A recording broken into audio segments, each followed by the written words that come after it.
So, good afternoon. Welcome to the Museum of the Albemarle's monthly History for Lunch. We are glad that you are able to join us. And actually, I can see that we have one visitor today from San Jose, California. And apparently the weather, they are experiencing fire and thunder right now. So we're glad that you could join us. And what I'm going to ask today, if you could drop either in chat or Q&A where you're from today, so we can have a better idea of where some of our visitors are attending. You can just drop your state, or if you want to drop your city and state in chat or Q&A, that would be wonderful. But we would like to welcome Mr. Scott Dawson with us today. Of course, he has a book that has been just released maybe about a month or two ago, or June 15th. June the 15th, and there's been a lot of interest in his book. If you don't have a copy, the museum shop, they are now open Monday through Friday from 11 a.m. until 3 p.m. They are carrying Mr. Dawson's book, so you can stop by and pick up a book.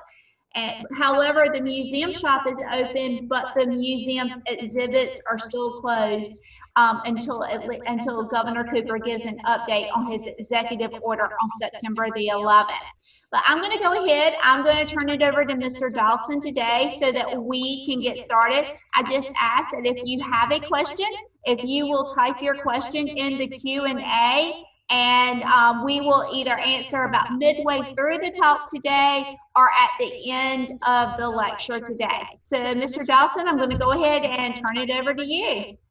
Okay, so I'm Scott Dawson, and I'm the president of the Croatoan Archaeological Society, and we've been conducting archaeology on Hatteras Island for about 12 years, and I'm sure most of you have heard that we found Elizabethan English artifacts in the Croatoan Indian village that are from the Lost Colony, and we found their post holes of their houses and their metalworking and all of those things. And I'll get into the archaeology, and I've got a lot of slides of things that came out of the ground and how we know how old they are and how we know they're from this colony.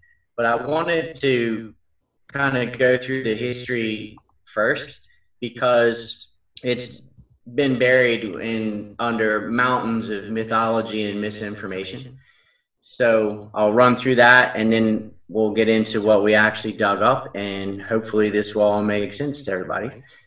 So before you do archaeology, it's important to know about the people that you're digging up and what was going on in the world at that time. So at the time of the 1580s, you had the most powerful country in the world was Spain. And the reason for this is because the Spanish were getting so much wealth and resources out of the New World. Christopher Columbus landed in the Bahamas in 1492. And although he was Italian and he was sailing out of Genoa, Italy wasn't a country yet. It was a bunch of city-state. And he sailed for Spain. And when he got to the Caribbean, they found gold in Hispaniola and in Cuba, and they got tobacco and sugar and all these different resources that made Spain an enormous amount of money. And with that money, they were able to build ships and hire mercenaries, and they were conquering huge chunks of Europe. What this has to do with the English is very, very personal war. The Queen, Elizabeth, her older half-sister, Mary, who you know as Bloody Mary, had actually been married to the King of Spain, King Philip II. And she is Catholic, and he is Catholic, and they wanted to spread Catholicism all over the world. And, of course, Elizabeth was Protestant, and back then they really hated each other. You know what Bloody Mary did. She burned over 300 Protestants to death, including a pregnant woman. So the hatred was real. And Elizabeth was presented with a paper by a man named Richard Hakluyt, who was the court historian, and he pushed really, really hard for the English to get involved in the New World so they could get some resources. And they argued that the weakness of Spain was on the high seas. Her father, Henry, had built up the English Navy a little bit, and they are a little more even ground in the high seas than they were fighting on the land. So they wanted to do an offshore military base in the New World, somewhere that they could rob the Spanish ships on their return route. So Humphrey Gilbert, which is Sir Walter Raleigh's half-brother, was the first person to get a charter to come to the New World from Queen Elizabeth. And he didn't accomplish a whole lot. He mostly spent time looking for a northwest passage to get to Asia. He did land in Canada, in Newfoundland, and did a little bit of trading and really didn't accomplish much. And eventually, he drowned. And on this voyage where he drowned, and his ship that went down was called the Squirrel, he had 5 other ships with him.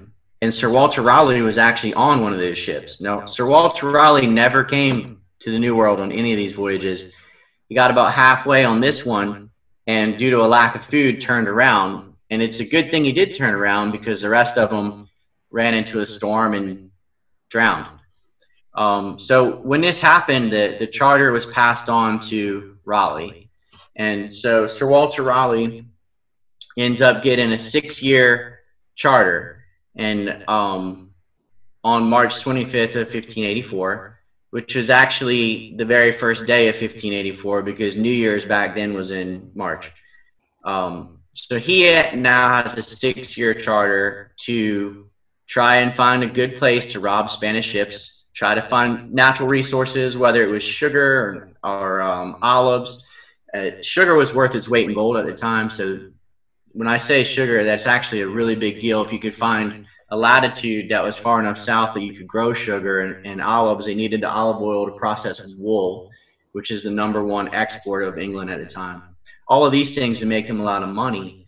And in any trade they could get with the natives, getting whatever they had, which ended up being pearls and deer skins. But any profit they could make, great, but the #1 goal was still stick it to Spain. Stick it to Spain. The Spanish were in a double proxy war with England. The Netherlands were rebelling against Spain. Spain was controlling the Netherlands. And the English were giving the Netherlands guns and money and horses and cannons to fight against the Spanish. Everything short of jumping in with their own troops. And the Spanish did the same thing to the English in Ireland. So England at the time was conquering Ireland, and the Spanish were giving the Irish weapons and horses and everything short of Spanish troops. So that's a double proxy war that is eventually going to spill over into a all-out war between England and Spain. So this is just a few months before that happened, where they're in a double proxy war against each other. They are looting ships on the high seas, but they haven't actually declared war yet. And so Raleigh, he's looking at the currents. They had some maps that they had gotten from the French and from the Portuguese, who'd already spent a lot of time here. And these currents were very, very important, particularly the Gulf Stream, because the Spanish who were in the Caribbean and in Florida and Mexico, they followed the Gulf Stream home to get back to Spain. If you ran into a day where there was no wind, you could at least drift along in the current. It's also full of fish, and it's really hard to mess up your navigation. If anybody's ever been fishing in the Gulf Stream, the color changes. It looks like a river of like turquoise water. So they wanted a place that you could actually spot ships in the Gulf Stream, and that way when they saw them go by, if it was a giant fleet with warships, they just let it go by. But if it was a couple fat merchant ships, you know, just 2 or 3 sailing by, then they could go out and slit their throats and steal their stuff. So if you look at this as a map from NASA, all of the orange and yellow is warm water and the blue is cold water. You have the Labrador Current coming down from Canada all the way to Buxton, where it collides with the Gulf Stream. That is what makes that giant point that you saw on the very first slide in Diamond Shoals, are those two currents colliding. So the perfect place to put a pirate base is right there in modern-day Buxton on Hatteras Island. And this is where the English landed. Before they went to Roanoke Island, the English landed on Hatteras. They went through an inlet that was called Chancandepico and took a left, and they landed on an island that stretched itself from east to west for 20 miles. They give the latitude and everything. It's Buxton, Frisco, Hatteras, and the northern part of Ocracoke, where they landed. So when they get there, this is a recon mission, just 35 men, no women, no kids.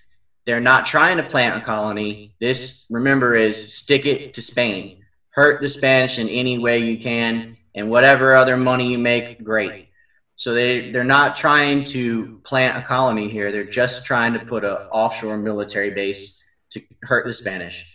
When they got here, they interacted with 2 tribes, the Croton, of course, because they landed on Croton, and then the Second, who lived around Mattamuskeet Lake and up near Mans Harbor, and basically the immediate mainland when you cross from the Outer Banks.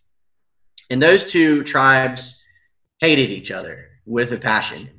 Arthur Barlow and Philip Amadas were the ship captains that came over in 1584, and they never met the Secretan chief, and they never met the Croatoan chief.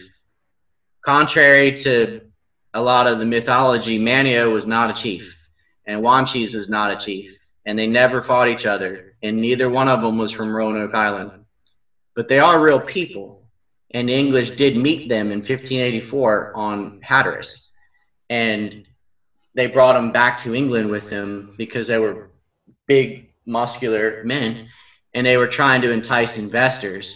And kind of playing on their own racism at the time, they were showing, look, if these guys are this big and healthy and living there, then obviously an Englishman could survive there.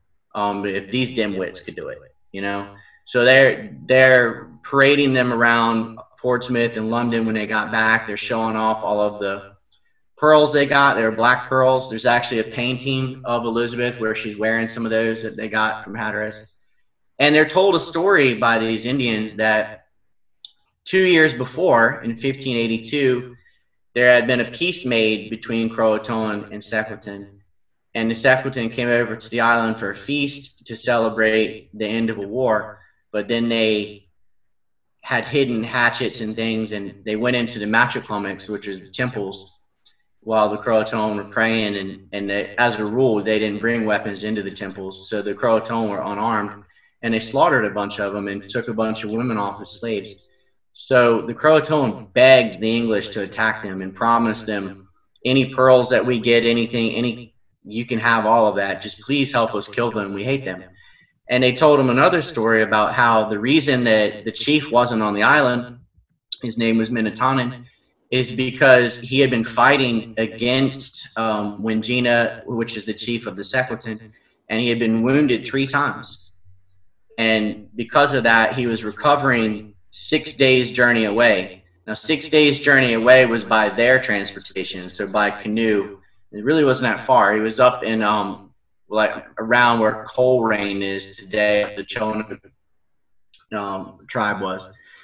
So this is a really neglected part of the story normally, and I created this map. You've got the Croatoan, whose chief is Minatanen, and they were allies with the Weepameoc, like where Elizabeth City is, and Camden and all that area. They were all friends.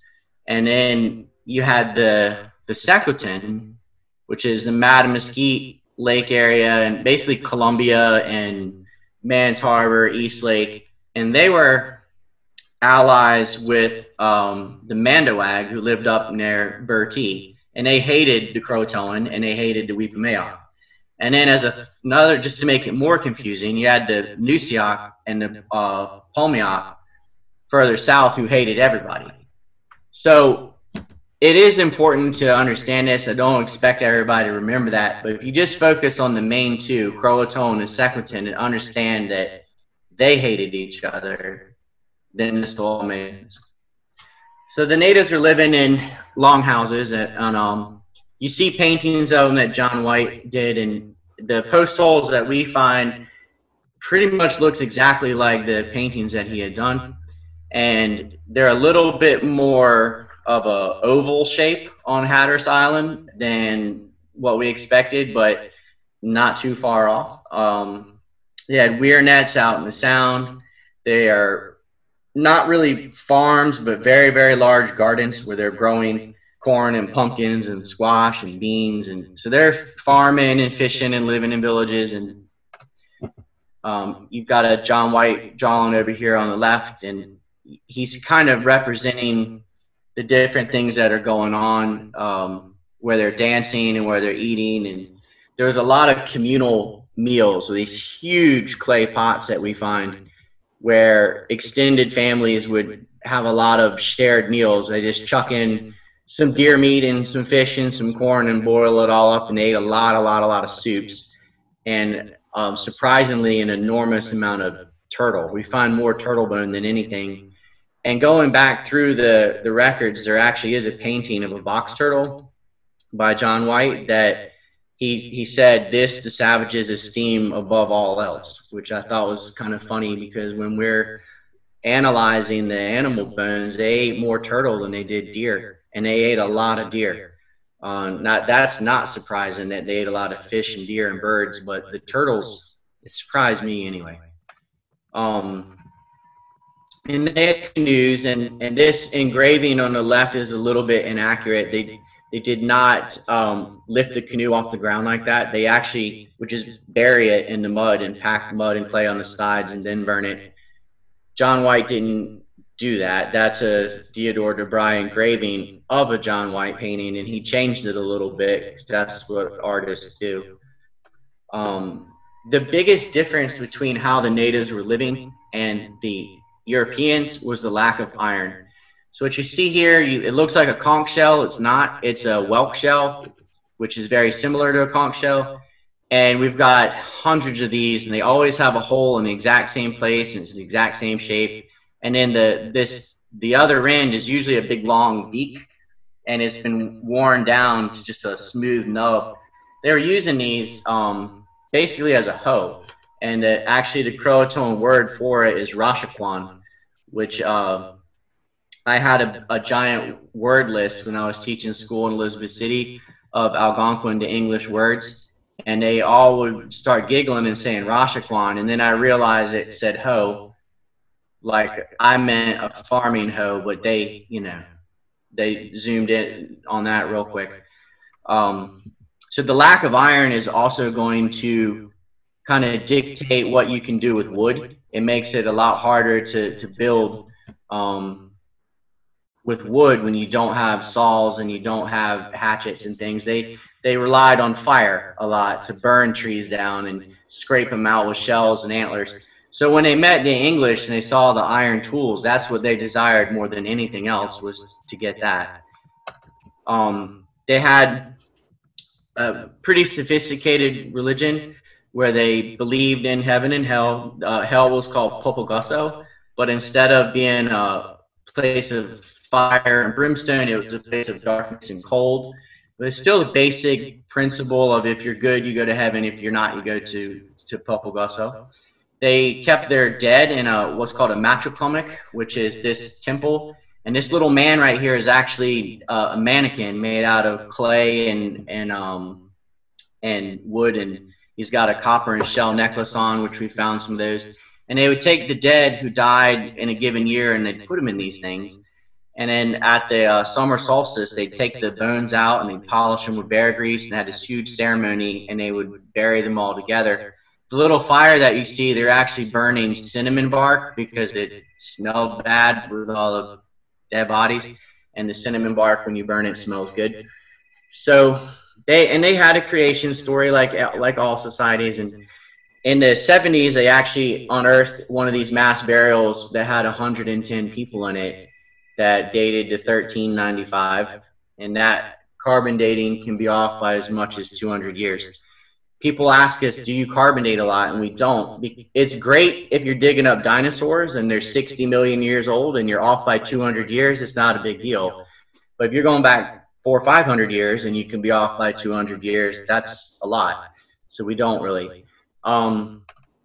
Anyway, the second year, 1585, the second voyage, you had 700 or 600 men in 7 ships, and they start out great. They run through the Caribbean, stack Puerto Rico, they steal 2 ships from Spain, put prize crews on them and send them back. Everything's going great. They rob a salt works, they're stealing sugar, and they arrive at Croton. The first ship that came in was called the Red Lion, and they dropped off 32 men at Croton, and that was the rendezvous point. But their largest ship, the Tiger, which had half the supplies and a lot of the stolen goods from Spain, wrecked at Ocracoke, which back then was called Wakakon. And it didn't wreck like the Titanic and sink to the bottom. It just ran aground. But a lot of salt water came in and ruined all of the sugar and things they'd worked so hard to steal. And this shipwreck kind of changed the plan. They wrecked on June 29th of 1585. And nobody went to Roanoke Island until the end of August. So because Roanoke Island, the only reason that they went up there at all is because they ended up fighting with the Secretans. It was a strategic military move to go up there. The prize pig was Hatteras. That's where they wanted to be because of the Gulf Stream and everything we just went through. But Richard Grenville will leave. He was in charge. He's Raleigh's cousin. He will leave with all of the ships and all of the men except for 105. They left behind with a complete psychopath named Ralph Lane. So there's Grenville wrecking at Ocracoke, and the rest of the fleet was waiting at Croton. They do a quick tour of Secretary Land, and a cup is stolen. So they burn down the village of Augustacock. Philip Amadas actually is the one that burned it down, and over 1 cup being stolen, and that's kind of the downward spiral of relations between the English and the Secretans, which the Croatoan cheerleaded and thought was great because they hated them. When that village burned down is when Wanchese kind of leaves. He didn't do anything. He didn't attack anybody. He just left. He just went home. That's all he did.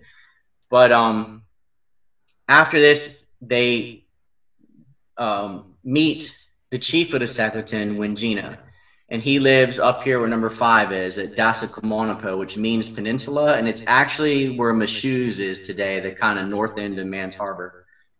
And then they have some people go to Roanoke Island and build a fort.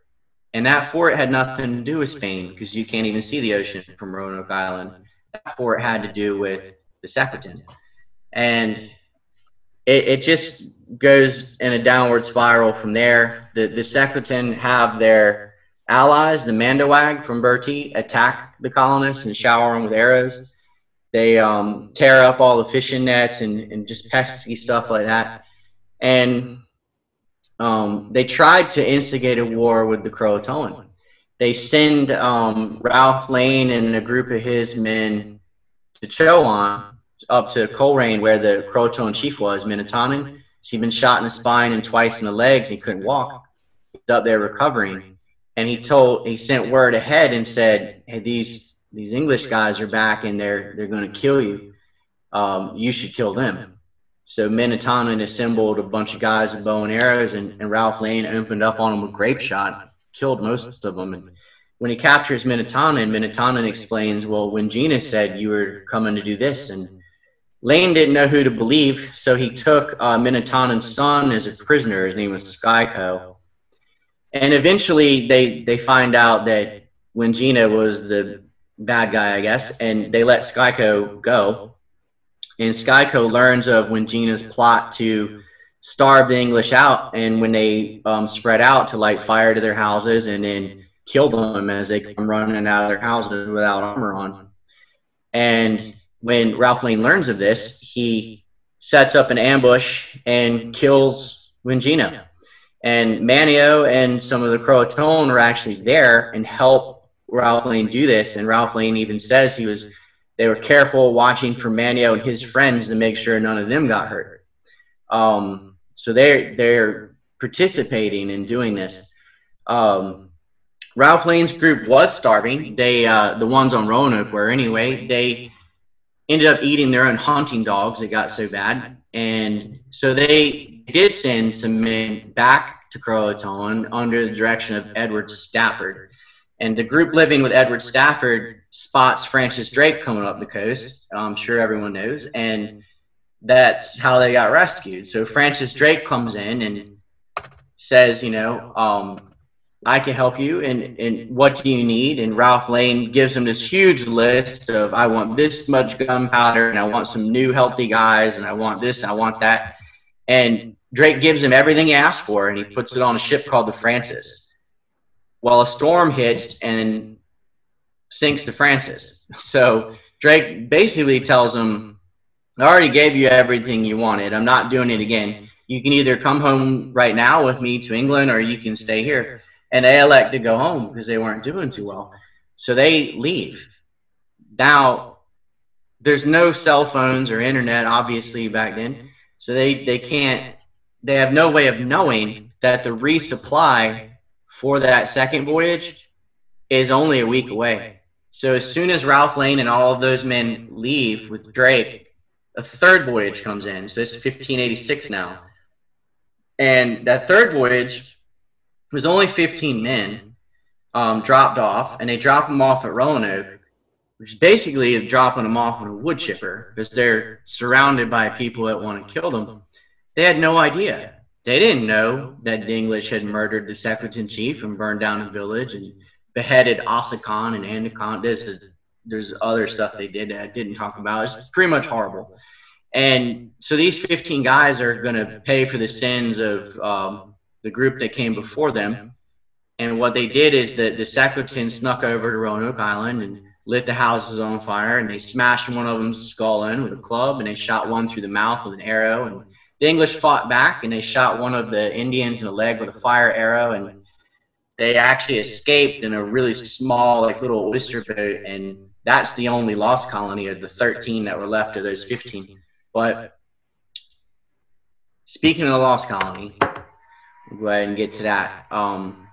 When the lost colony comes in, they are the first one to bring women. They're the first one as an actual colony, bring in the baker and candlestick maker, and they're not just military guys.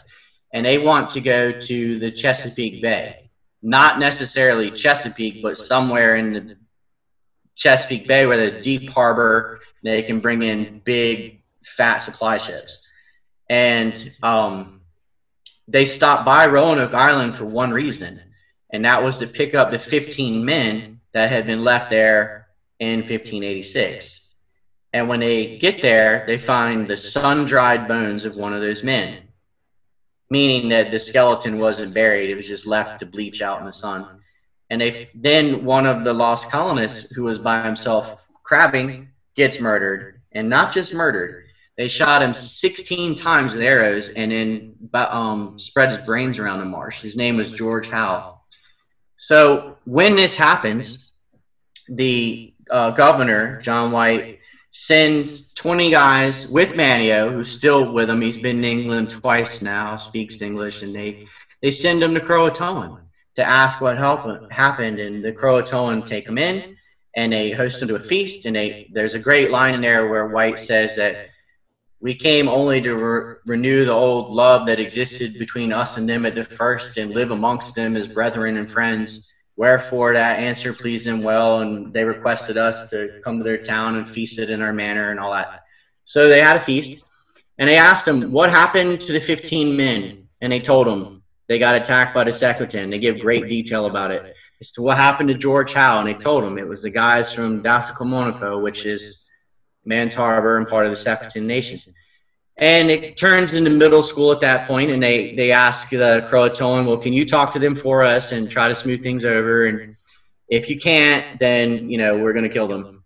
But we'll give them a week to give an answer, and they can either send you to Roanoke to speak for them, or they can come over themselves, and we're not going to shoot them. But if we don't hear anything within a week, then we're going to kill them because we are English by God, you know. So the Croton go to Dasacomonaco, and they take over the entire town. They steal everything, all the pumpkins, all the corn, and a week goes by, and the English go to Dasacomonaco, and they almost shoot the Croatoan, except one of them ran up to Edward Stafford, who they knew, not only because he had just been there to that feast, but he had lived on Hatteras the year before that in 85. So they said, Stafford, like, don't shoot. And they're like, what are you doing? They said, well, we took over the town, which is not exactly what the English had in mind. They just wanted the Croatoan to talk to them, but they're like, this works too. And Minatonan was there with his wife and baby, and they gave him a ride on the light horse, which is actually a boat, over to Roanoke Island, where they baptized Manio, and Virginia Dare is born, and baby Harvey is born. And they instruct the colony to carve out the name of where they're going in an obvious location when they leave, because it was clear they weren't going to stay on Roanoke, and to put a cross under it if it was for reasons of danger. And this is usually where the story begins, and everything I've said before this is left out. But the governor leaves to get supplies, and there's Croton clearly labeled on the maps, and you know, he returns after a lot of bad noise with the Spanish. Couldn't come back in 1588 because of the Spanish Armada. Tried to come back in 1589. He's actually shot in the butt and stabbed in the head with a pike and slashed in the side with a sword in this huge fight they had against a French ship that boarded them. The English won that fight, but they had a lot of wounded, so they turned around and dropped the wounded off, of which John White was one of them. Finally, in 1590, he finds his friend Edward Spicer, and basically hitchhikes with pirates to get back to the New World in 1590. And they get to Roanoke Island, and none of the ships ever went to Roanoke because the sound is too shallow. So they would anchor and then take these little boats in. And when they were doing that, in that process of crossing the inlet, Spicer drowns along with a bunch of other guys. And White and the rest of them end up swimming back to the ship, and there's a near mutiny where they don't even want to press on to Roanoke because these guys want to pirate. They just want to steal gold, and that's it. And he convinces them, let us try again, and they do, and they cross the bar, and they make it to Roanoke. And they see CRO on a tree where the boats were kept, and then they see the full word Croatoan on a palisade that's around where the settlement was, and the houses have been taken down. It's actually not surprising. The way they were constructed back then, it would have been easier to just take a mallet and knock out the wooden pegs and move a house than it would be to rebuild one. So there's no doubt in White's mind what happened, and he and the captain and master and others agree to go to Croatoan the very next day. They know where it is. It's not a mysterious word on a tree. It's a place they've been to for years, and where Manio was born. So they start off to Croton the next day, and they're hit by hurricane. They're blown 23 miles out to sea, and they lose all but one anchor, and that the crew, which was already irritated, basically refused to turn around and go back. So they never did. And the last thing White wrote about it is, I was deeply joyful for a certain token of their safe being at Croton. The savages of that island are our friends, and where Manio was born. And when White gets back to England, he doesn't go to the newspapers with this because he doesn't want the Spanish to know where they are, as the Spanish will slaughter them. And the Spanish were actively looking for this colony and wanted to kill them. They actually captured an Irishman who ran away from the colony on their way to North Carolina in the Caribbean, and his name was Darby Glenn, and he told them they were going to Chesapeake because that was the original plan. So the Spanish went to Chesapeake in 1588 and searched thoroughly for the colony. They went all the way to Susquehanna River, killed a bunch of Indians, aggravated the whole area, and didn't find the colony. When they were going back to Florida, they spotted some cattle on Body Island, and that was as close as they got. But nobody ever went to Croatoan to look for the colony. The next recorded source that we have is John Lawson, who finds blue-eyed Indians there wearing English clothes that told him their ancestors are white people who came on Sir Walter Raleigh's ship, and mentioned that their ancestors could speak out of a book, meaning read. But that's so much later that's kind of like, well, that could have been something else, and it's not solid. So we needed to investigate. We needed to go to Croatoan, and you want to rule out the obvious before you start focusing on the marginal. The obvious place to look for the colony would be where they wrote down they went, especially with what Lawson found, and given the history that they had with the Croatoan. Normally, like when I was in school, they told us no one knows what Croatoan means. It's just a mysterious word on a tree, and that's a lie. So we dug some holes and ended up finding everything you could possibly find. I do want to mention Jamestown. When they came in 20 years later, John Smith interviewed O.P. Kankanu, which is Pocahontas' uncle, and he told them they're at Onaconin, which is literally in Algonquin means great turning of salt water. It's the old name of Diamond Shoals in Buxton. But no one bothered to follow up on it and actually look there. Jamestown was too busy starving to death themselves. So what did we find? Well, the oldest thing that we found were Cumberland points from 11,000 BC. So that spear point right there is twice the age of the pyramids at Giza or more. And back then, Hatteras Island had walrus. We find walrus tusk, and bison is a completely different world when you go that far back. Time was a lot colder. It wasn't even an island. It was just a giant peninsula. A lot more land because the sea level is down from all of the ice.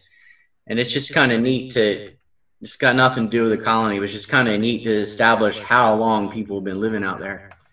This is Savannah Riverhead on the left. That's only about 3,000 years old. And on the right, that is some mid-woodland pottery in Frisco, which is from about year 500 BC to 500 AD. And again, nothing to do with the colony, but it's just showing people have been living there continuously.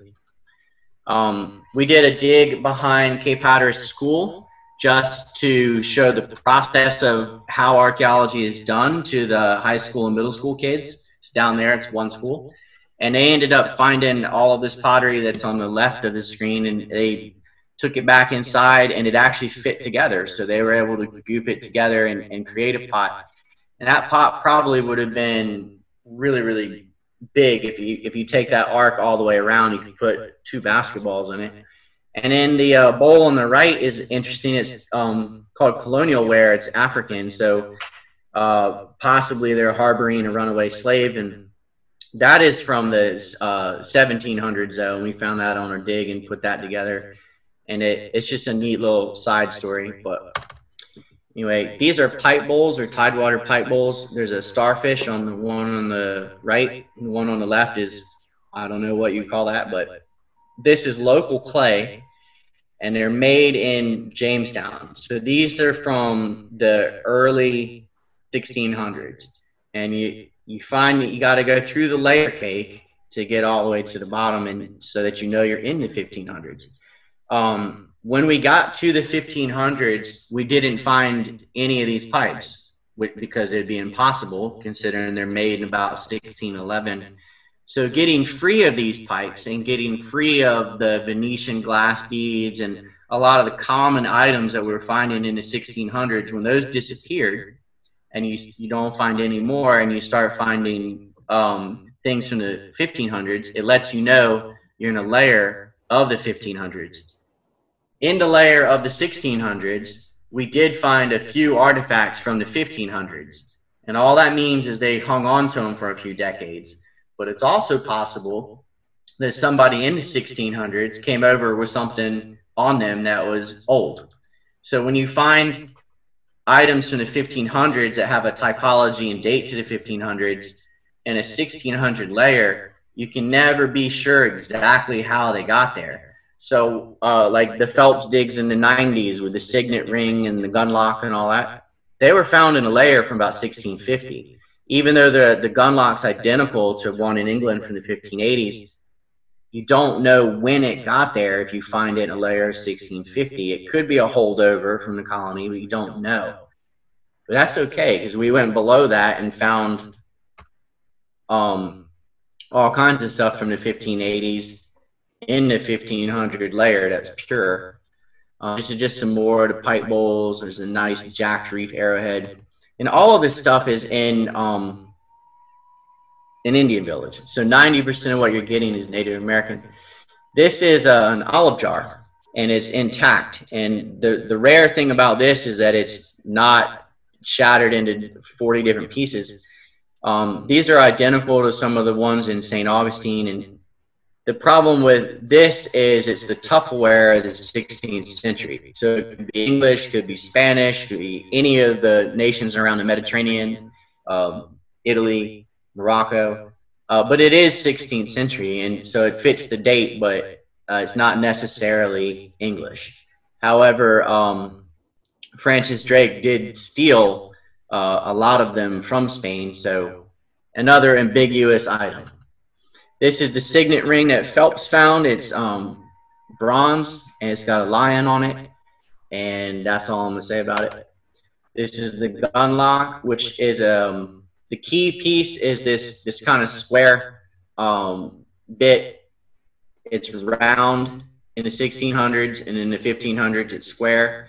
It's a snap-on, so they actually had a rope that was on fire, and they rolled it in bird poop, which is potassium nitrate, makes it burn slow like a cigarette. When you pull the trigger, this burning rope actually goes into a pan full of gunpowder, and you had to turn your head when you fired. That's where you get the term flash in the pan. It's an interesting find. This is just to give you a scale of of one of our digs that we did in 2010, and in the middle of it you can see a well with a barrel. It's not that deep. Right here we're probably another 2 feet away from getting to where the colony is at. This is a seal. It's part of a fob seal, and it's from Prince Edward II, I think. It's just a lot of cool stuff on the way down. It's a piece of 8 silver, pure silver. It was minted in Mexico. You got a Croatoan pipe, is that big orange one, and then the one that's kind of bone colored is English, and that's also from the 1600s. So we're getting cool stuff. Where you know that if you're in the 1600s, that right below it's gonna be the 1500s. So we get down there, and just more stuff, brandy bottles and blah blah blah blah. Anyway, getting to the goods. So this snipped glass over here is a 16th century piece of glass, and they were able to look at it with a XRF machine, which is an incredible kind of new machine that it looks like a price gun, and it's got all these keys and gadgets, and it hooks up to a laptop, and you can put anything under it and kind of pull the trigger and zap it with light, and it analyzes the light that's reflected back, and everything in the universe has a unique light signature, like a thumbprint, right? And so you got a periodic table like you had in middle school on this laptop, and it'll give you the percentages. So it'll tell you how much potassium is in that glass and how much lead and how much of this and that. And so we could tell it was actually a really pretentious piece of glass, and they can actually, because of comparative analysis, they can tell where that glass was made in the world. And England, turns out. So this is a key from a pocket watch. Those are those Venetian trade beads that you get, and we got 3 of those things, and then we started finding this stuff. So that the one in the top 2 is a gun barrel. That's from the colony. It's been smashed. You can see on the right where the business end of the barrel has been beaten with a hammer. Is almost unrecognizable hole there. It's like a little half moon. And then the other side was cut at almost a 45-degree angle, and inside of it was full of sap. And so when this gun broke, the iron itself, at least to the natives, was still very valuable, and they continued to use it. It could have been full of sap from where they hammered one in and used it like a chisel to help build canoes. They could have used it to tap trees. Who knows? But it's been beaten badly. There's marks all over it where it's been hit. When you can feel it. This has got a coat of wax on it, which keeps the air getting on it. It comes all chia-petted out with rust, and you get the rust off electrolysis. But after you do that, you have to coat it with wax so that you can seal it. So it looks a little smoother than it is. Before we put that on, you can see where it's beaten. This is lead shot, all the little round ones, but you see where some of them are messed up. Nobody's going to trade lead shot that's that shape and doesn't work. They were making their own lead shot, which we ended up finding the forge where they were making it. So the Indians and the colony and their offspring were doing this for decades, and there's thousands and tens of thousands of these things, and they're all in a big rectangle, like a picture frame around a burnt piece of ground where they actually had the forge going.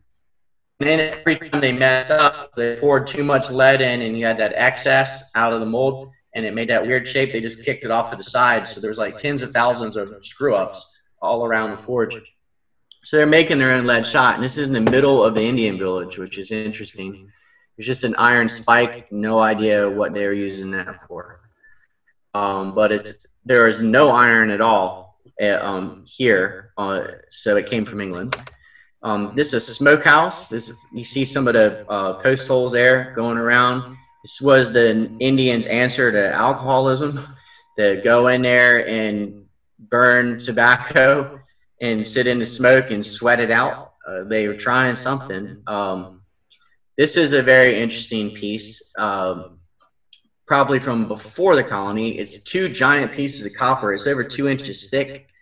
They had me on a History Channel drilling a hole in this, and then they tested the isotopes and this and that. History Channel did not do that.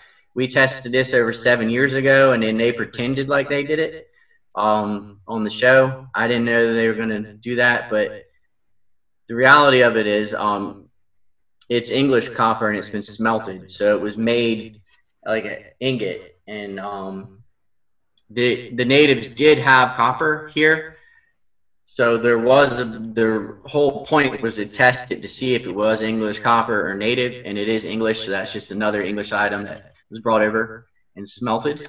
You got these Nuremberg tokens. The one on the bottom is a drawing of one that was found on Roanoke Island, and the one on the top is found on Hatteras Island, and they're exactly the same, even with holes punched in them. So they're from the same source, obviously. The ones on the bottom were found near Fort Raleigh, or what they call Fort Raleigh. They built it in the 50s with backhoe.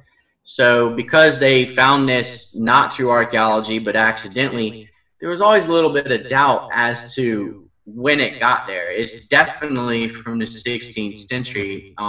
They knew that, but they didn't know when it got there. Ours we found in a pure 16th century layer, pure 1500s layer. So we did it the right way, and it kind of validates the ones they found on Roanoke Island because they're identical to the ones that we found. So this Germanic stoneware is another item from the 16th century. It had a silver lid on the top of it. It's a jug it had a skinny handle, and it came down to a big base. There's a fire bar, which they used in metallurgy. We did electrolysis on that. I wanted to show what the iron looked like before you got all the junk off of it. This is a silver ring. It's not pure silver. We took the XRF and looked at it, and it's got all kinds of metals in it. And on the right here is a copper anglet, which is basically a fancy shoelace, like the little plastic end that we have. The rich guys back then had little copper ones. But because copper was valued so highly by the natives like gold, eventually that could be a trade item that you could take off of your shoe and get a good meal for it or whatever. So this is what the pits look like when you get to the 16th century. And you see at the bottom there's kind of that black stripe, and then below it's all chunky. Those are all shellfish. which is not surprising on Hatteras Island, that they ate a lot of scallops and oysters and clams and all that, and mixed in with all those shells are all their pipes and all their pottery, as well as the English stuff. You see in the right-hand corner where the layer cake is destroyed in the upper right-hand corner of this trench, that is where another trench was the year before. And when you see that, you know that it's been disturbed. So you see this nice, beautiful layer cake, and then you see this mess over here where it's been backfilled. Because no matter how hard you try, you're not going to get all that sand back in the right order after you shoveled it out into a pile. So that's kind of what it looks like. This is a writing slate that was in the Virginia pilot. We actually found the pencil too, which was not in the Virginia pilot. But this writing slate, we found two pieces of this, and there's an image on it that we had to give it to NASA to look at it with their scanners. But there's a man shooting an Indian in the back, and it could be depicting the murder of Wingina, but that's a stretch. We don't really know what it is, but the Indians did not read or write, and this is a kind of an interesting item to find. There's one found in Jamestown as well, which is in the bottom here. So it's a 16th century type of slate and pencil. Also found a 16th century rapier. So that's like a fancy sword with all kinds of curls in the handle. It had a mark on the other side of this, which had a heart. The heart looked like the kind of heart you get in a playing card, like a butt with a V, and then it had a cross under it. So that's a maker's mark. But unfortunately, those are the two most common maker's mark there is. There's loads of different sources, but it's a swept here, which is definitely from the 1580s. They've got loads of these things in England. They're not rare. They're just rare to be found in an Indian village on Hatteras Island or anywhere in the New World. This is what they look like like a new one. Okay. You see some of our grad students they take things very seriously, as you can tell in the picture to the right. But they got to have fun a little bit. They dig from dusk till dawn, and they do it all for free. And then they go home at night and clean artifacts all night long, and then get up in the morning and go dig again. So had to give them a little bit of a shout out and praise. This is the bottom left-hand corner is actually an American, though. That's Janet Bigby.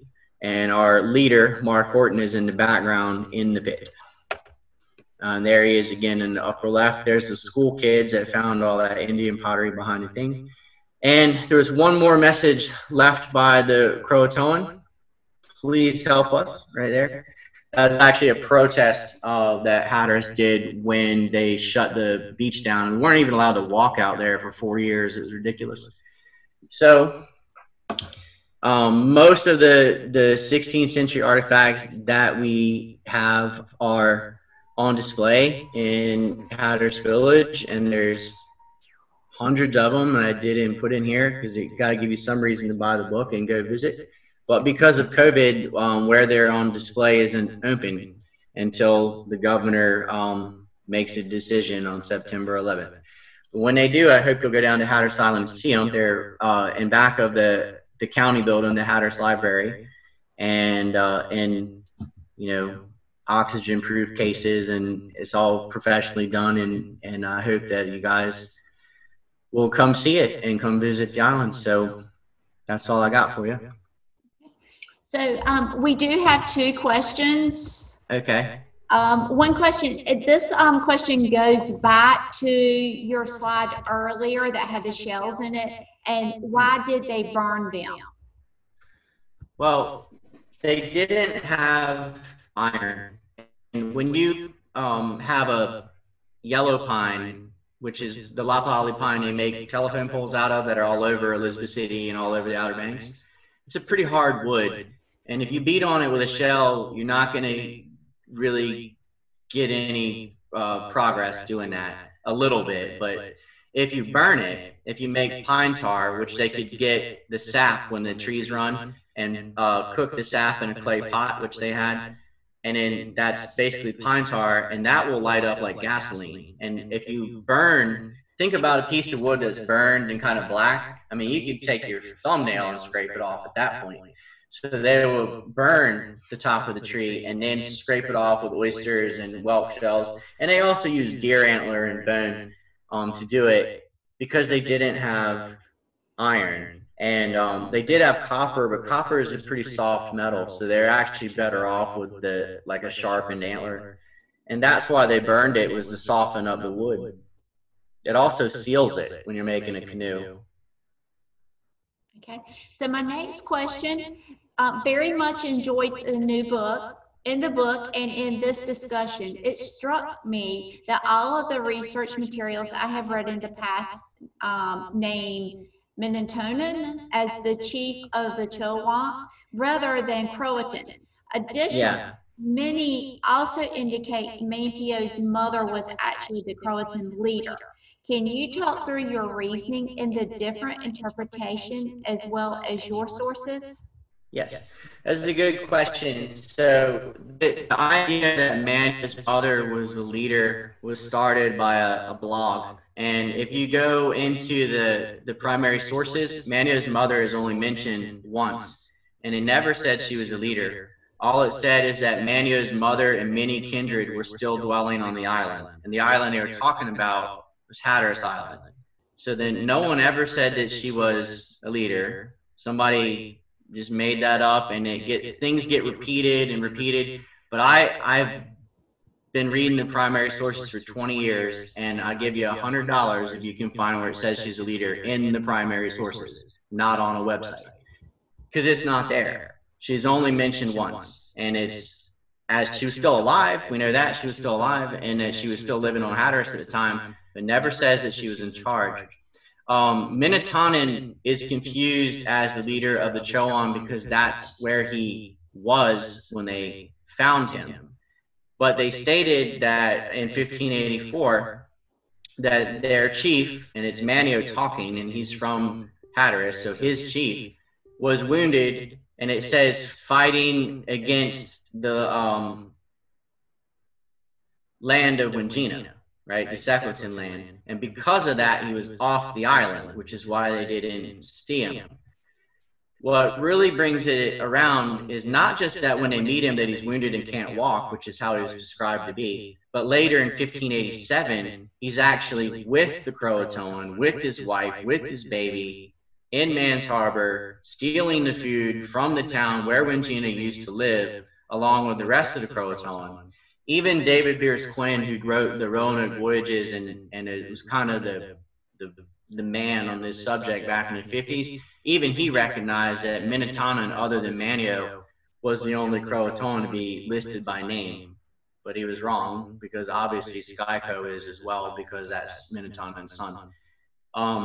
So it would make no sense at all for the chief of the Chowan to be with the Croatoan and no Chowan Indians raiding the land of Wingina, when we know that Minatonin was wounded and unable to walk, and then the next year they meet a chief who's unable to walk, who was wounded fighting against Wingina, like they said, and then he's raiding Wingina's old town with the Croatoan, stealing the pumpkins and things.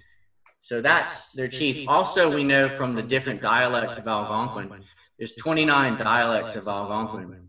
The dialect that was spoken by the Chowan was called the Wolf dialect, and the dialect spoken by the Croatoans is called the Bird dialect, ironically. So a lot of bird problems there, but Minatonin, that name, that word, it means he who listens well, and it's of the bird dialect, the suffix on it. So that fits as well, not to be too nerdy about it, but I hope that answers that question.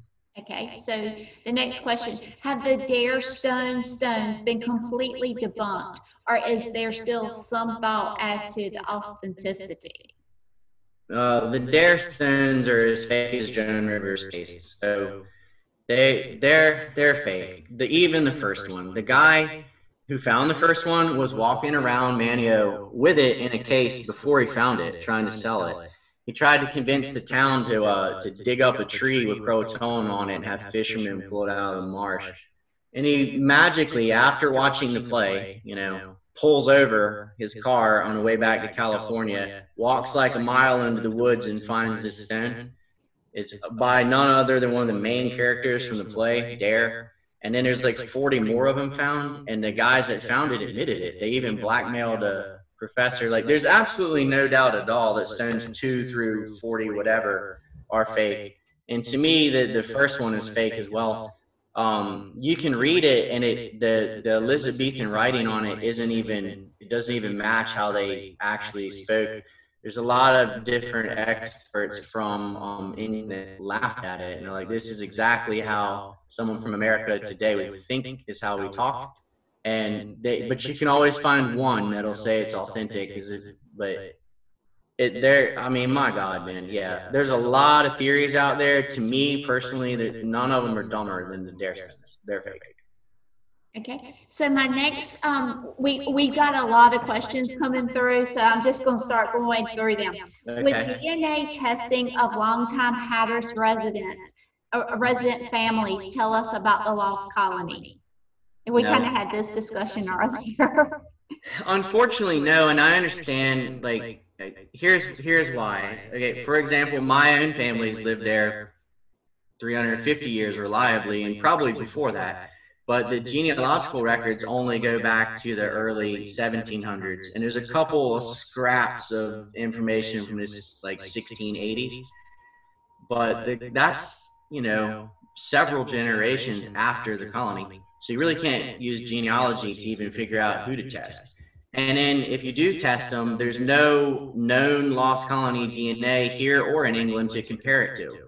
And then even if there was, you'd have less than 1 in a million chance of it matching. Even if God came down on a lightning bolt and said, you are a descendant of Virginian Dare or whatever, you couldn't prove it with DNA. The DNA, the way it works, like everybody has 2 parents, 4 grandparents, 8 great-grandparents, 16, on and on and on. By the time you get back 20 generations, you've got over 1 million descendants. That DNA test will give you the ethnicity of one of them. It just does your father's father's father's father's father going back, or your mother's mother's mother's mother's mother, depending on one. And so you got this giant cone, 2, 4, 8, 16 going out, and it's going to give you this one, and everything else in this V doesn't show up. And then the other problem with it is, if you find living descendants today, so what? Let's say I was one. I have an identical twin brother who lives in Japan. Does that mean the colony went to Japan? You know, at this point, I'm sure there are descendants all over Eastern North Carolina. And when people talk to me about it and they're like, my grandmom said blah, blah, blah, I kind of, you know, believe them. I don't see any reason for their family to make that up. But it doesn't really help us with where they went or what happened, because at this point, their descendants are going to be from here to Japan. And certainly in the North Carolina, Virginia Tidewater, they're going to be all over the place. I've never been to any town in Eastern North Carolina or Virginia that didn't claim to have some descendants of the colony. Okay. So because of that saturation, it's what's the point? Hatteras Island, you know, even when you get the Croatoan team, it's identical to Powhatan Indians. Like, you can't, like, as it stands right now, like, you can't tell the difference between Tuscarora and Cherokee. Like, you just get Indian, right? So there's no way to dice it up that small. Okay. Maybe in the future. So the next question, was Tiger found and then near Monitor? Say that again. It's one was Tiger Tower? Was Tiger found? Oh, the Tiger, the ship. They repaired it and sailed it back to England. It didn't sink like the Titanic. It got holes in it, and it got a lot of water, and it ran aground and was stuck on the bar. And they spent over a month doing repairs, but they actually did sail it back to England, and it ended up having a glorious career, going all over the world and fighting. It sailed alongside of the Triumphant, which is another famous warship from England. But so it wasn't lost. They took it back home. Okay.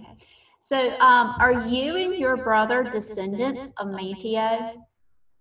I have no idea. I know that we're descendants of the Croatoan tribe because the Croatoan didn't disappear in 1580s. Like, they still continued to live on the island. well into the 1700s. There's actually a land grant from Arthur Dobbs, who was the governor, colonial governor at that time, 1759, where he gave, or rather allowed them to keep 200 acres of land. So there was a reservation at one point, and on it they list ahead a household of all the people, and we're on it. Like my family's on it, along with almost every other family on the island. So pretty much every family on that island that goes back more than 4 or 5 generations is related to the Croatoan. But being related to Manio specifically, who knows? I mean, there's over 1,000, based on our digs, there's over 1,000 Indians on that island, and you can't be related to all of them. If we are, great, but there's no way to know. We'll probably never know. But I would say that there's definitely somebody on the island related to them. Okay, do you think the lost colony was not really lost, but they lived out their lives on what is now Hatteras? Yes. So the whole concept of the lost colony was invented in 1937. And the way, you know, in 1937, we're still segregated in North Carolina. And if they ended to play with, oh, this group of white people just relocated to this island and intermarried with Indians, yay, that wouldn't have gone over too well. So instead, they pretended like the Croton never existed. They don't mention any of the history. They don't mention any of that at all. And they used to end it with, this cryptic word is written on a tree, Croatoan, and no one knows what it means. And I learned that in school in the 80s and 90s. So that malarkey was still going strong until super recently. But if you go through the real history and you understand the relationships the Indians had with each other and the relationships the Indians had with the English, it's not a hard choice. The English, you got to keep in mind too, they don't know that they're lost. They had no way of knowing that no one was coming back.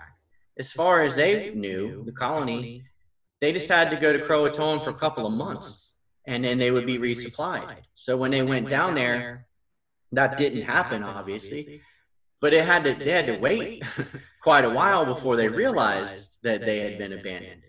And you know, once you're there and you're established, why leave? You know, you imagine you've already got a house built, you're 50 miles away from your enemies, but why would anybody say, hey, I'm going to get in a canoe or small boat and row 50 miles across the sound to where everybody wants to kill us and just start farming corn there, which you could grow on the island anyway. My dad grew corn in our backyard. There's a mythology that was started by the Roanoke Island Tourist Commission that nothing grows on Hatteras, and it's like a wasteland of sand, which isn't true. It's alluvial soil, which is the same as the Nile River Valley. You can grow a lemon tree there. You can grow whatever you want. Okay. Our next question. Could the European ancestry observed in the Croatan Hatteras Indians by John Lawson come from shipwreck survivors and not the lost colonists? I think it could have, and that was always my skepticism with Lawson, because it is 1701. It could have been some unknown shipwreck from 16 whatever, except that they mentioned Sir Walter Raleigh by name. And but I always found that odd too, since Raleigh never came over. Why would they mention him? It seems like they would mention Stafford or somebody else. So I always question that, and I can't say that Lawson lied. You know, but I would say it's possible. I have often wondered that. But now that we've done our digs, it seems like maybe he was telling the truth, because we find evidence of metallurgy and their houses all mingled in the Indian village, and it is what 100% of the people on the island today have always maintained my entire life. When we had to go on a field trip to watch the Lost Colony, everybody's grandparents pulled them aside and were like, look, you know, none of this is true. And because they were around before the play began, and they had always maintained that that's what had happened. So who knows? But yes, it is possible that it was some shipwreck guy. Okay. Our next question. Your book makes point White's paintings were wonderful and none were done in Jamestown. Why do you think that was so? Jamestown had a very dismissive attitude toward the Indians, and a lot of the, when you go to Jamestown now, a lot of the depictions of American Indians that you see are actually John White paintings of people from North Carolina. They just didn't care. They didn't bother to do it. There was a whole different attitude with the Elizabethan voyages. They were like the hippies of the time. I mean, they had an artist in charge, for God's sakes. They pushed for it. Richard Hakluyt and these guys that wrote to the Queen and kind of convinced her to do it, they argued that they should do the opposite of what the Spanish did and treat the Indians as kind as possible and try to learn their language. When they brought Manuel and Wanchese home to England in 1584, they lived with a scientist, Thomas Harriot, who was working on learning Algonquin from them and teaching them English. They wanted to learn the tongue. They wanted to coexist. It's a completely different story in Jamestown, which is a financial company, the London company, bent on tobacco profits, and they didn't want to live as one like that. Not at all. So it's just a different attitude, and it's sad because what was really lost was not a colony, but a model for settlement. Had this Elizabethan model for settlement continued, it would have been a much better society, or at least it would have been better for the natives anyway than the on and off genocide that you get in Virginia and Massachusetts. Has anybody picked up movie rights? Maybe the local guys who did Peanut Butter Falcon? Oh yeah.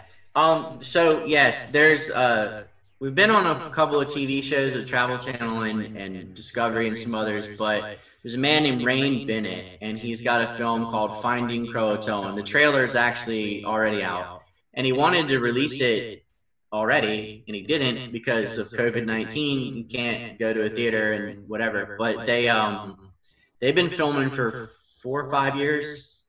I'm not real sure, but they've been filming us digging and finding things, and so Finding Croatoan is the name of that. And then there's a half a dozen of TV shows that are coming this year and or have been before and filmed a little bit. But I think Finding Croatoan is the most in-depth one that we've done, and my goal is to get it as a Netflix series. I think it would be really cool. Okay, so we got a couple of more. So I think we might have answered this one, but I'm still going to read it. I'm wondering if there has been any genetic testing of any folks whose families who have lived on Hatteras Island for generations, possibly including your family.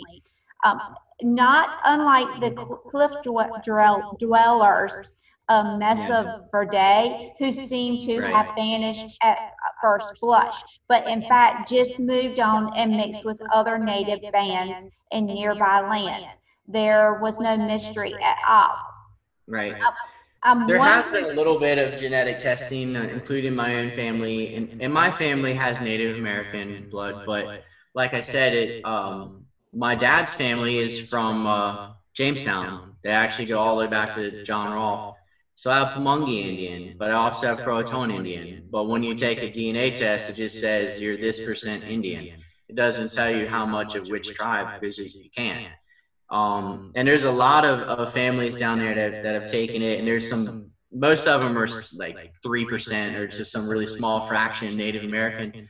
But as far as lost colony DNA, it doesn't come up different from any English DNA. So, and because there's that 80-year gap in genealogy, it's really a leap of faith. It's not to say that there aren't descendants there, or at this point all over eastern North Carolina. It's just you can't, like scientifically, you can't really prove it yet.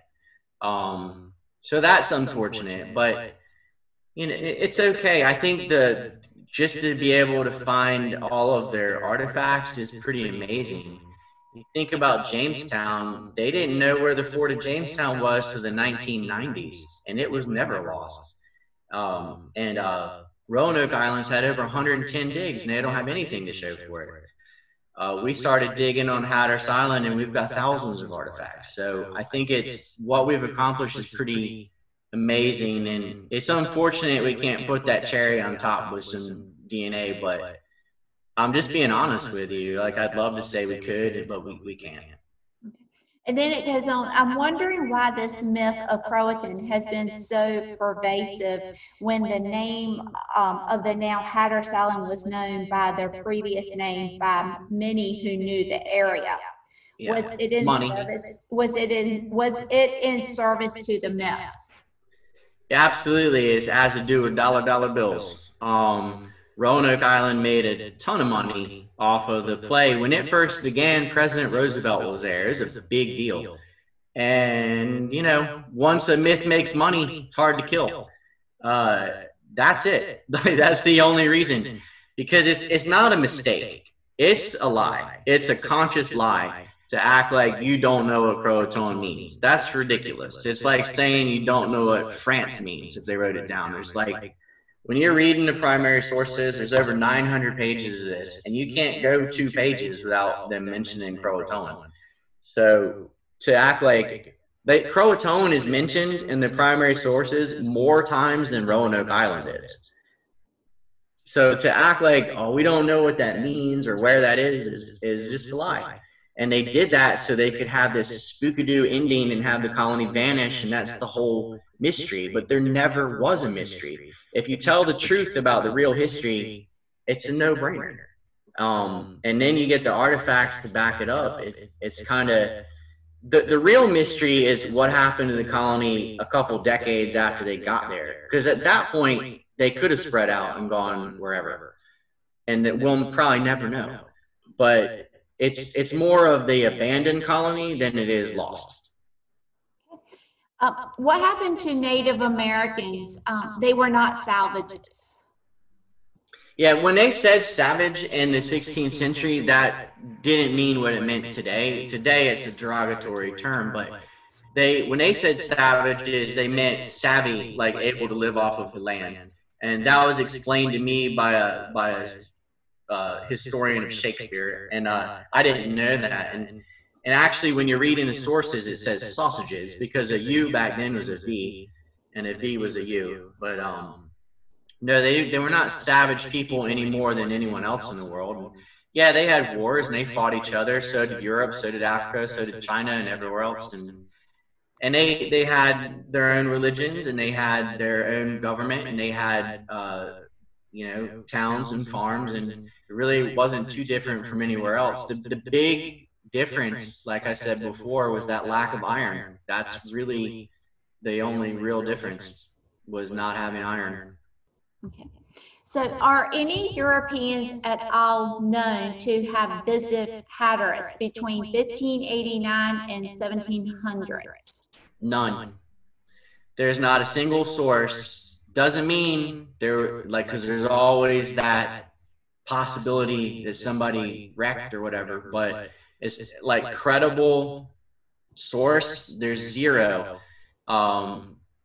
And I've searched and searched and searched, and there's just nothing between the colony and Lawson. There's nothing there. And so as far as we know, Lawson's the next person to visit there. Now, I personally believe that there are some folks there in the 1580s. So I did find a marriage certificate to Kinnicky, which is not Croton, but it's Avon, which is like 6 miles from there. And so very, very few. I think what the problem is they weren't scholars and didn't write anything down. So we don't know about it other than kind of, you know, land deeds and things like that. But Croton was its own island. Buxton, Frisco, and Hatteras were its own island. And we do have a presence in Avon, which is just north of there in the 1600s. So they had to have visited Buxton, in my opinion. But as far as like a credible source, if you were turning this in as a college paper, no, there's nothing between the colony and Lawson. Just a comment, very interesting. Thank you, Scott. And then we have another question. Do you work with the North Carolina Commission of Indian Affairs in sharing this information with present-day tribal communities in the region? No, but I should. I should do that. I will do that. Been focused really on just trying to get it organized and out there, and you know, I work full time like everybody else, and I got 2 kids, and this book is not. I mean, I just haven't really had time, honestly. But I will do that, and I should do that. I think the information is important, and it should be in schools. I did talk to New York Times Scholastic. Remember the book fairs when you were a kid and you had those Scholastic magazines and things? And they are going to do an assignment on the Croatoan Indians. Because for me, I always felt like it was a slap in the face to that tribe to pretend like they never existed. And they're now associated with the occult, and they're on American Horror Story, and Croatoan is like associated with black arts and things, and that's a shame. Because there are real people in a real place who showed nothing but love and charity and brought these people in, were allies from the get-go. It's the first Native American tribe the English ever met, and no one knows who they are until now. Like, you know, it is changing, and that's a good thing. And I hope that if you do get this book, there is a chapter dedicated completely just to the Croatoan and how they lived, apart from the Lost Colony story. And the Lost Colony stuff is in there as well, of course, but I do hope that people don't skip through that chapter and like take a moment to learn who these people were, because their history has been completely neglected for the last 80 years. So when did the name change from Croatan to Hatteras Indian, and why? So all of the Native American names from the 16th century changed. Matchapunga became Matamesquite. Pasquotank, anyway, around the late 1600s is when it changed. They,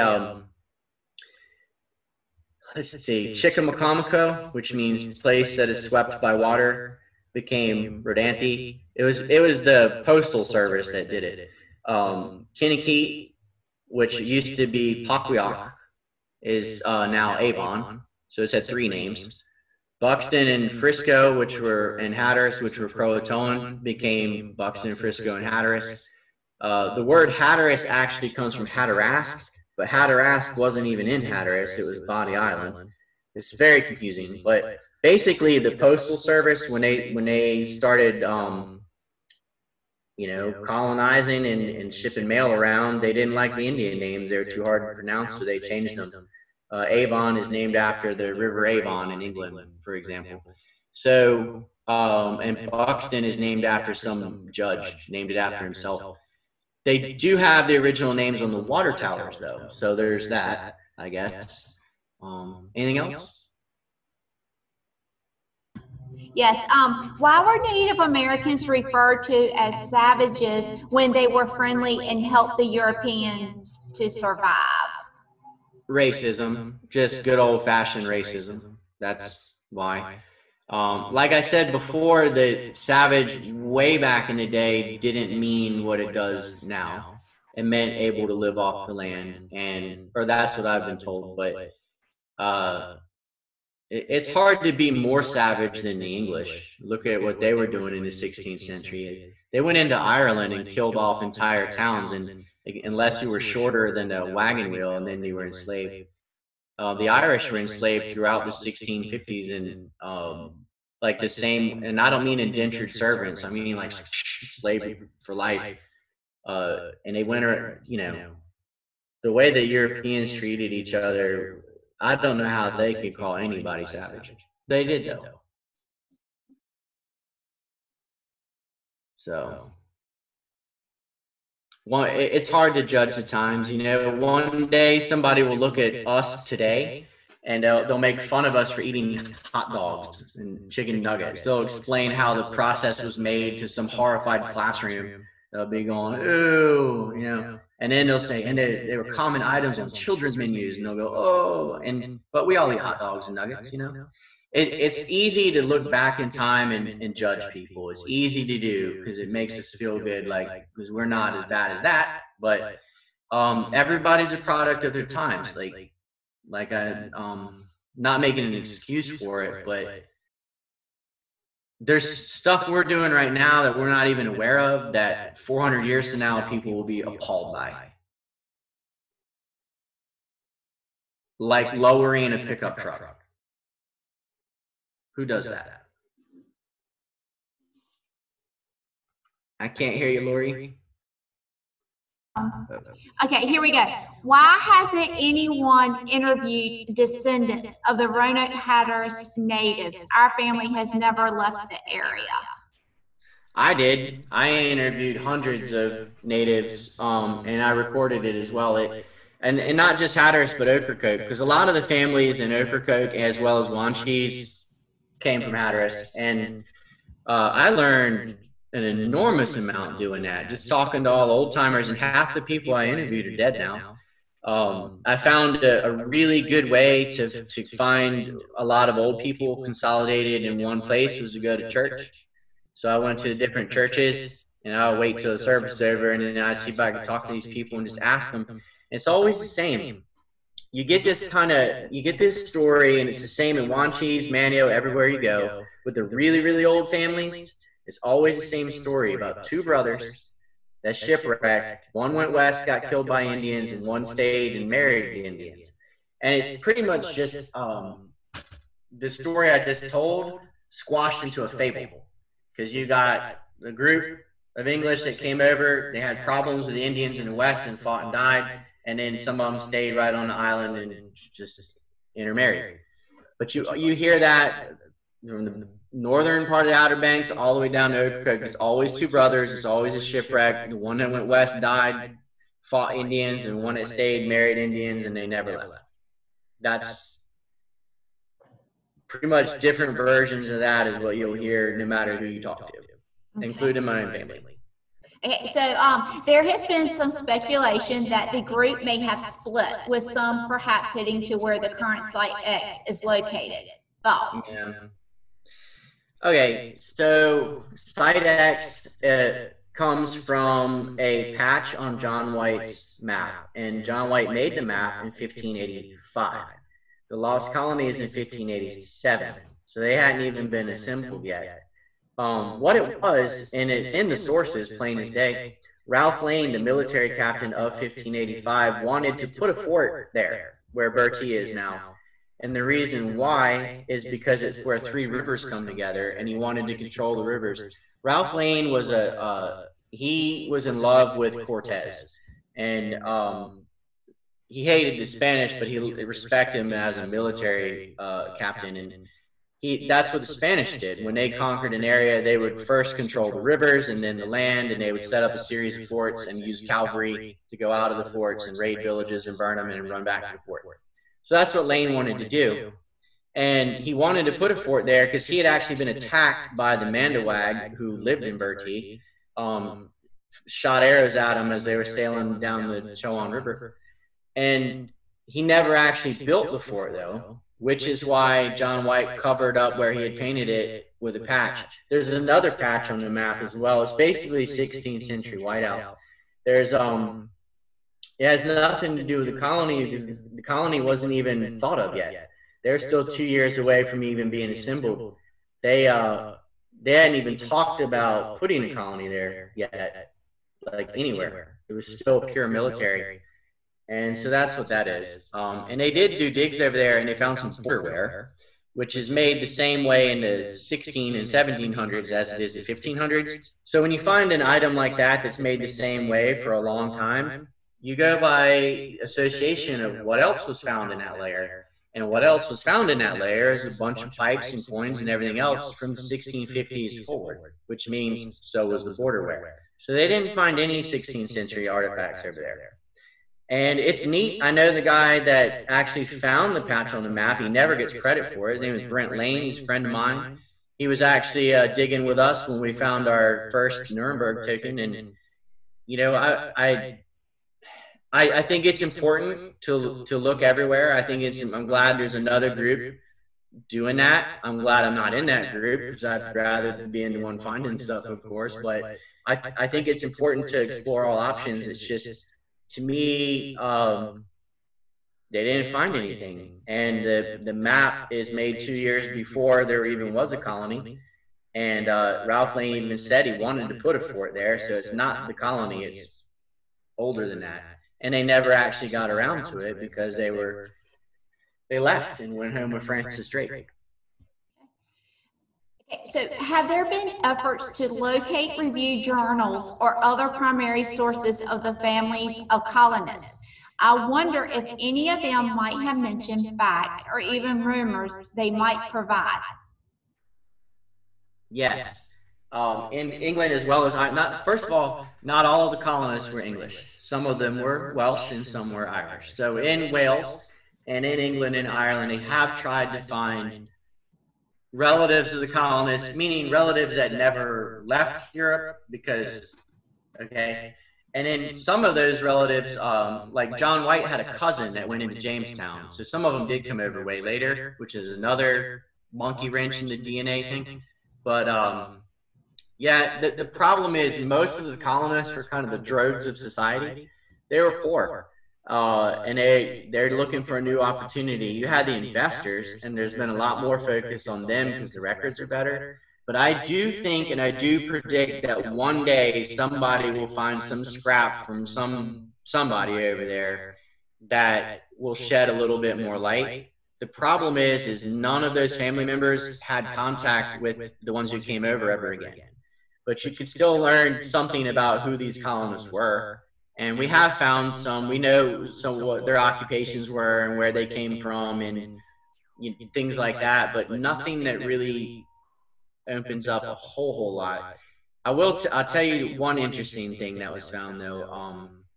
When they were going into Grenville's old house, there's a big marble statue, and it's kind of depicting these voyages. It has two Indians on it. They're on the bookends of it, and they got that kind of miniature mohawk and hairstyle of the Indians over here.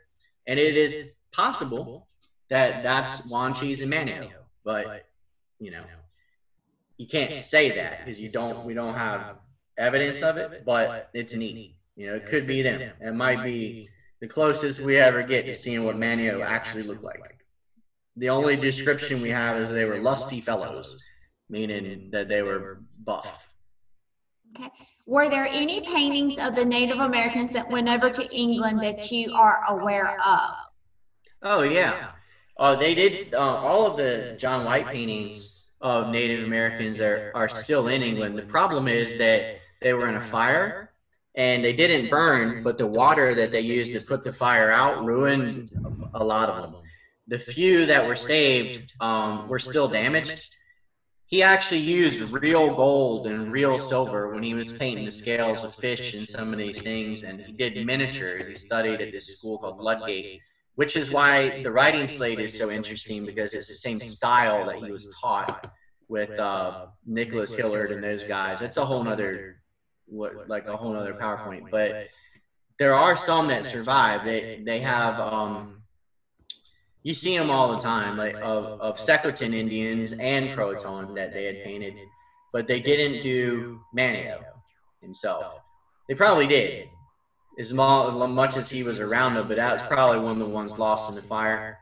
Then there's an engraver, Theodore de Bry, from what's today Germany, who did a lot of engravings of John White's paintings, and some of his engravings he did before the paintings got ruined.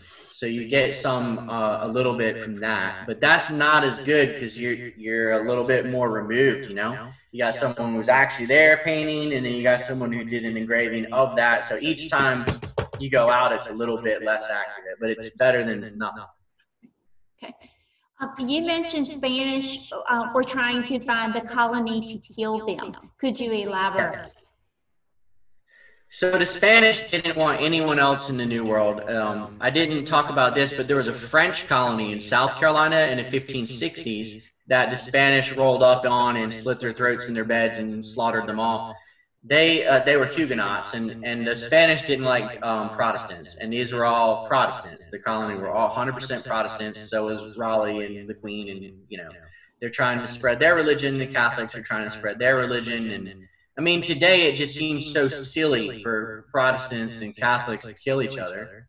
They still do it in Northern Ireland, though. I mean, it's ignorant, you know, but that's what they would. If they had found that colony, they would have killed them all. They claimed the entire land, and that's that. That's just the attitude that Spain had at the time. Okay. How hard to find and study these primary sources? They're not that hard to find. Today, you can, a lot of the juicy quotes are in the book I wrote, but you can go to virtualjamestown.com. And they have, it's an enormous website, but they have a resource that says search by date, and you can start with 1584 and run right through it. It doesn't have everything. It doesn't have all of it in one spot, but that's a good place to start. There's David Beers Quinn's Roanoke Voyages books, and it's same problem, but reading them is very difficult because they're written in 16th century English. We don't talk like that anymore. The letters are different. Some of the S's look like F's. The U's are V's. The V's are U's. There's no punctuation or grammar whatsoever. School kids today would love writing in that style. But if you do it long enough, it starts to make sense. It's the same thing with Lawson in the 1700s. It's not as bad, but even from the early 1700s, it's very difficult to read. Once you get into about the 1770s, like Thomas Jefferson and that Rev War time, it starts to sound a lot more like modern English. So does White or any other people like him talk about Lane, especially the brutality and the militarism? Yeah, so Richard Grenville hated Lane. They had a rivalry. They're both talking trash about each other constantly.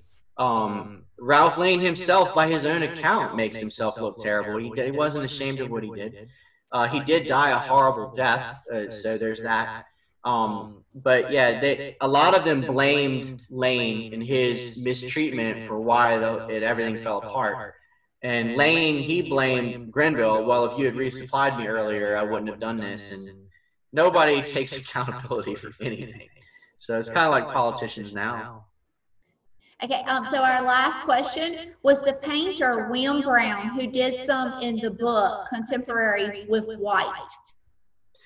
Oh, so William Brown is, he lives in Kentucky, and he's part of the Kentucky Art Guild, and he's a wonderful person, and a friend of mine that actually looked me up after I was on a History Channel episode 10 years ago or so, and he came down with his family to the digs, and he's like, I really believe in what y'all are doing, and I think this is an amazing story, and I want to do something to contribute. So he did his best to do that John White style, and it is what it is. I think it looks pretty good.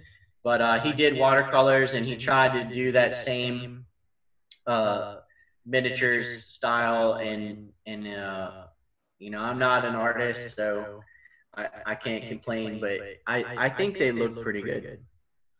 Awesome. He tried to do it. In other words, yes. Awesome. Well, that was our last question. Thank you, Mr. Dawson. And actually, we topped off at 102 participants, and we're still at quite a few participants after, I think it's been about an hour and a half. But we would like to thank everyone for joining us today. Again, you can get Mr. Dawson's book in the museum shop if you would like a copy, Monday through Friday from 11 a.m. to 3 p.m. Just remember the exhibits of the museum are still not open to the public.